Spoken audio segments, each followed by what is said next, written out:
Di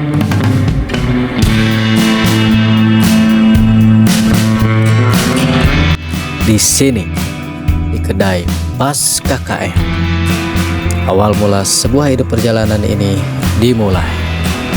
Bermula dari kopi yang menjadi saksi suara keresahan hati. Kian hari, kian menjadi, kian dan terus demikian. Ingat, ini bukan aksi, akan tetapi ini saatnya party.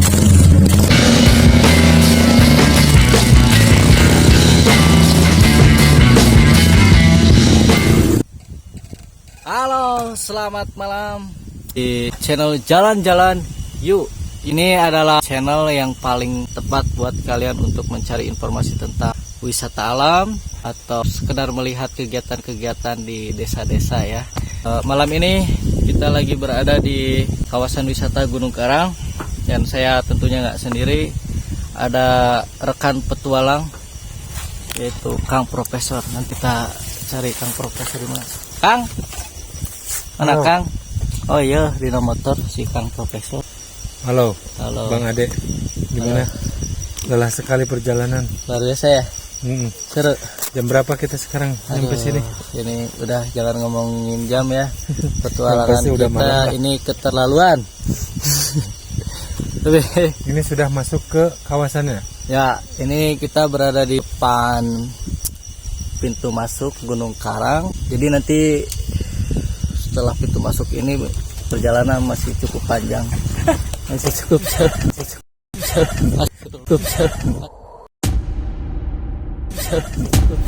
Astagfirullah.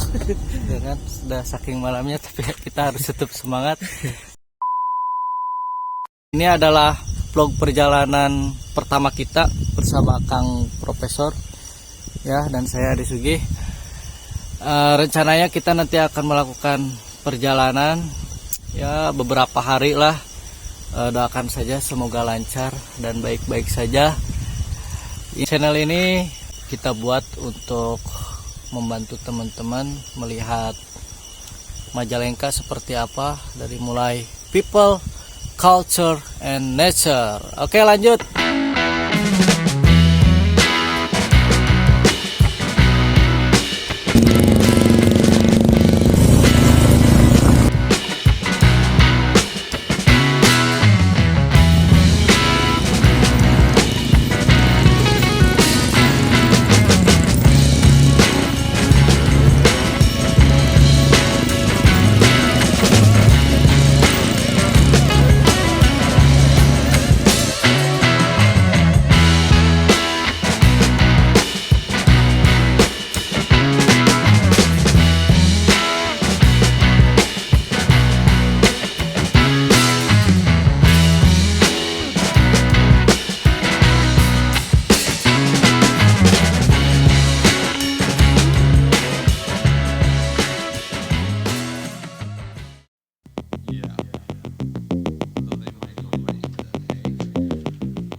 Oke Pak.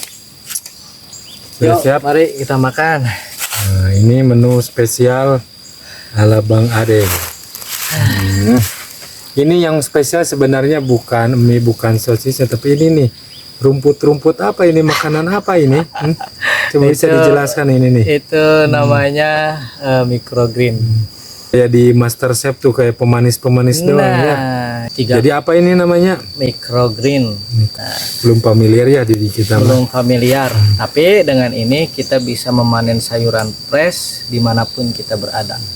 Simple pokoknya, dan ini udah pasti anti pestisida, organik, hemat air, ramah lingkungan karena tidak memakan space banyak, tidak menggunakan air banyak, dan 7 hari ini bisa panen. Nah, bolehlah dicoba karena ini juga rasanya tuh setiap microgreen, setiap varian microgreen beda-beda. Ini mirip-mirip katel tapi lebih kecil Ya, ya. sip. Nah, gitu. Ada sari-sari pedas kayak Kayak siapa? bukan ya sayuran lobak. Oh ya, betul, lebak. Sok Pak, dimakan Pak. Iyalah. Yuk. Sini kayaknya dek. Oke, boleh. Ada. Ini teh emang karena tidak bawa peralatan atau emang karena biar berasa ini keakrabannya gitu sepiring berdua teh. Oh ya, jelas. Jadi ya romantis. Gini aja deh. Gimana? Pegang, tah. Boleh.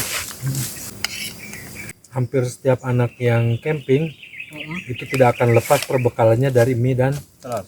telur, juga sosis. Hmm. Banyak itu frozen food sekarang mah.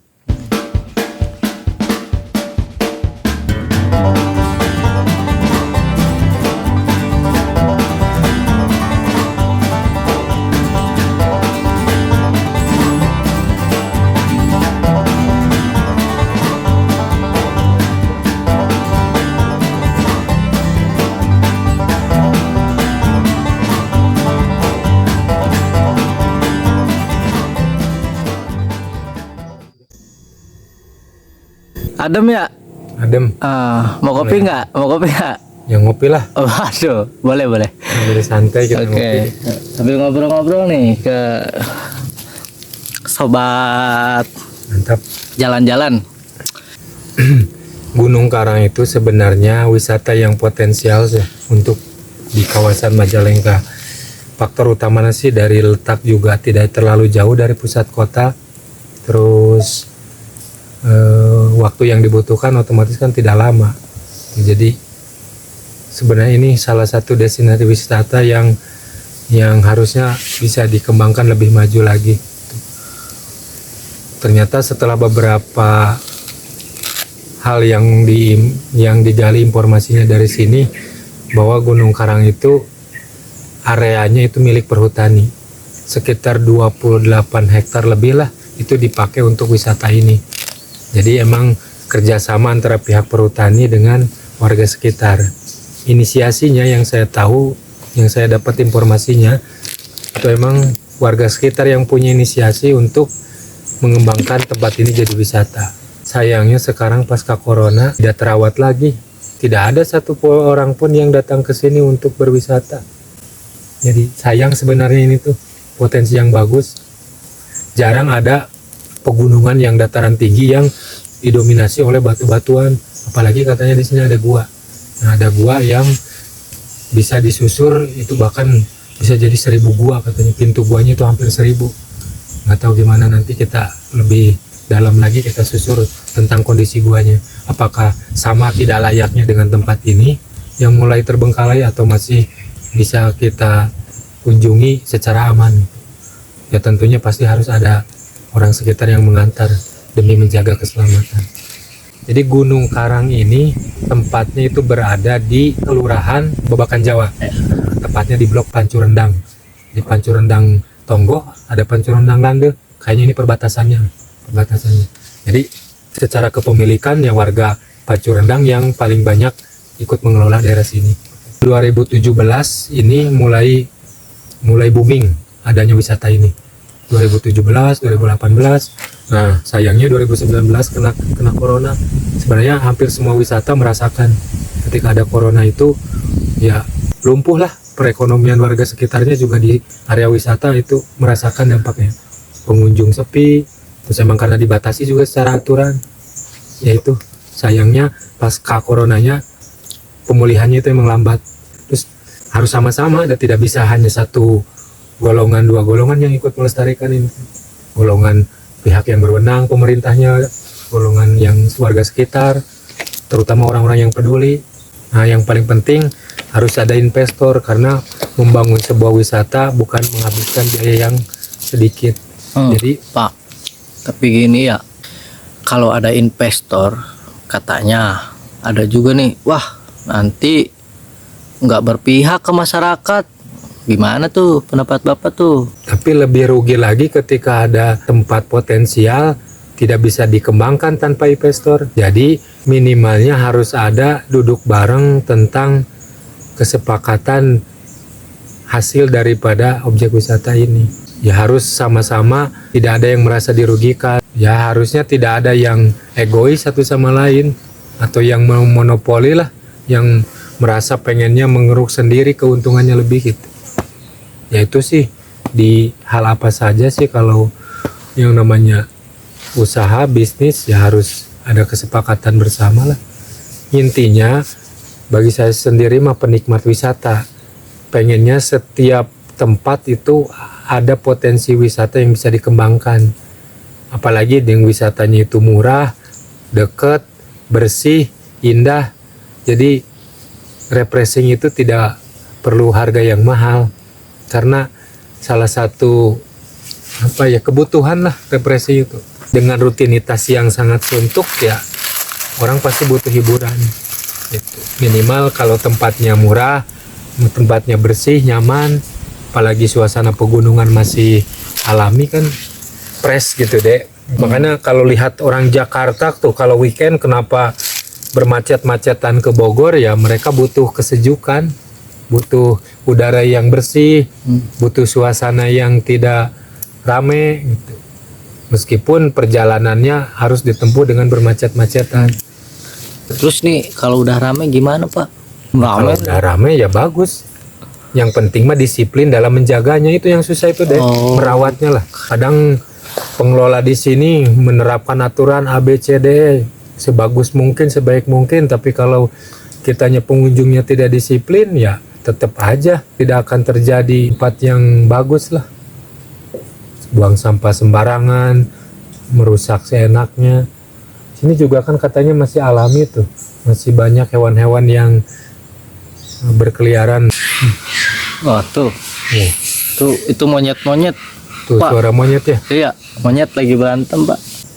Nyet, ada nggak? Wah, kelihatan ya. Ada yang lebih menarik lah dari monyet-monyet gitu. Dari monyet-monyet yang lain.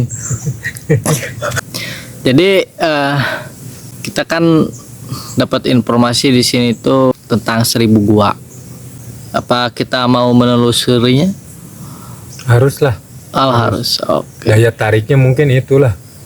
Kan kalau 1 gua, 2 gua, 3 gua itu kan biasa lah. Ini 1000 gua, kok bisa sampai terbentuk 1000 gua gitu. Iya. Dan seperti apa kondisinya, berapa panjang yang harus ditempuh atau perjalanannya, seberapa rumit medannya, kemudian seberapa menarik pemandangan di dalamnya, itu kan menarik untuk kita telusuri. Pokoknya kita akan selalu mengungkap hal-hal yang belum orang lain ungkap.